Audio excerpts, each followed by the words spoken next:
Welcome to the Chase Challenge Week 29. This week is all about King Hezekiah and what he does after he witnesses the fall of Israel. The northern kingdom has completely fallen to the kingdom of Assyria. And Assyria is a great world power right now. They're very threatening and everyone seems afraid of them. Just the sound of their name makes them tremble. And everyone is scared of Assyria because they have defeated everyone in their path. There's no one who has successfully stood up to Assyria. Now, remember, Ahaz, Hezekiah's father, had willingly submitted himself to the kingdom of Assyria, taxation, and willingly became Assyria's vassal in order for Assyria to help him overcome the threats of Aram and Israel. Well, Hezekiah, when he becomes king, he watches Assyria take control of Israel and destroy Israel completely. And he decides to put himself and the kingdom of Judah into a position of strength. So Hezekiah begins to strengthen Judah spiritually. Hezekiah undoes everything that Ahaz, his father, had done. Ahaz closed the doors of the temple, but Hezekiah opened them up. Hezekiah reinstitutes worship according to the law of Moses. He not only reinstitutes the worship of God according to the law, but he even celebrates the Passover. And he invites the Israelites who are left in the destroyed kingdom of Israel, he invites them to celebrate the Passover with the people from Judah at the temple. It would be the first time that the people from the north and the people from the south are coming together to worship the Lord.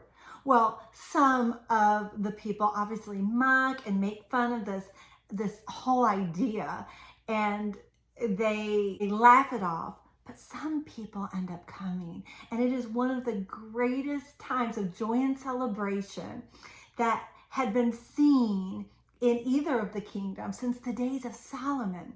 The second thing Hezekiah did to strengthen Judah was strengthen the kingdom militarily. Hezekiah decided he wanted to be free from Assyrian power. And he began to fortify the walls of Jerusalem.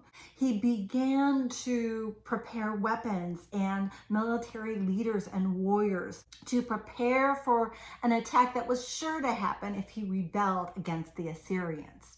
He also built the tunnel that would bring water into the city if they were besieged and surrounded. Oftentimes, when cities were besieged, people would die from lack of water. The water source was a huge issue and oftentimes the downfall of a city. So Hezekiah led Judah to do everything that they could do to survive an attack by the Assyrians, right? Well, not exactly. Assyria may be strong, but there was another world power at this time, and Judah had an opportunity to align themselves with the land of Egypt. Egypt wanted to have an alliance with Judah among some other nations so that they could unite together against Assyria. Many people thought this would be a great idea. Egypt was very strong, and their greatest hope for withstanding this Assyrian army who had never known defeat. In fact, many people from Judah fled to Egypt on their own. They sought refuge in Egypt. If Judah would make an alliance with Egypt, surely they would win against Assyria. Well, probably almost everyone thought this was a great idea, except for one. A man who God had told to walk around barefoot and naked, declaring that although Assyria was strong, God was stronger. Although Hezekiah was a great king, there was a greater king that was coming. And although the destruction of Israel, the northern kingdom, was horrific and had created so much desolation, there would be greater destruction and greater desolation sometime in the future. And even though the kingdoms of Egypt seemed strong, the kingdoms of Assyria seemed strong, and maybe even the kingdom of Judah was strong at this point, there was a future kingdom coming that could not be compared to any of the kingdoms of the past or any of the kingdoms of the future. It would be an eternal kingdom, a kingdom that was unlike any ever experienced. Isaiah very strongly warned of the dangers of looking to Egypt for security and safety during this time. This barefoot and naked prophet pleads with Hezekiah and pleads with the people of Judah to look to God instead of Egypt. Well, Hezekiah rebels against Assyria. He stops paying the money that they had come to expect. And yes, just as predicted, Assyria came against Judah and they surrounded Jerusalem and they besieged it.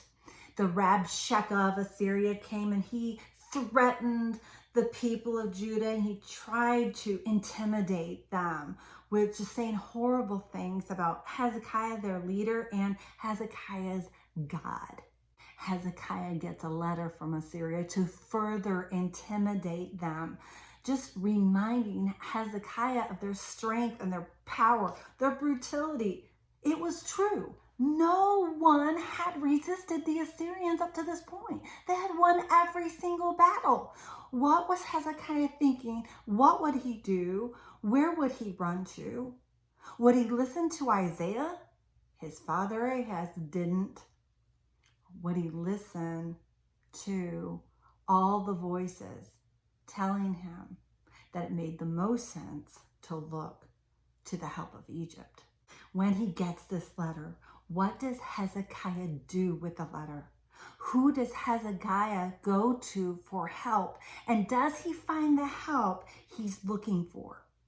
Please read this week's Bible reading in Isaiah chapters 18 through 37, 2 Kings 18 through 19, verse 37, and 2 Chronicles 29 through 32, verse 23. Keep chasing after the one who's chasing after you, and I'll see you next week.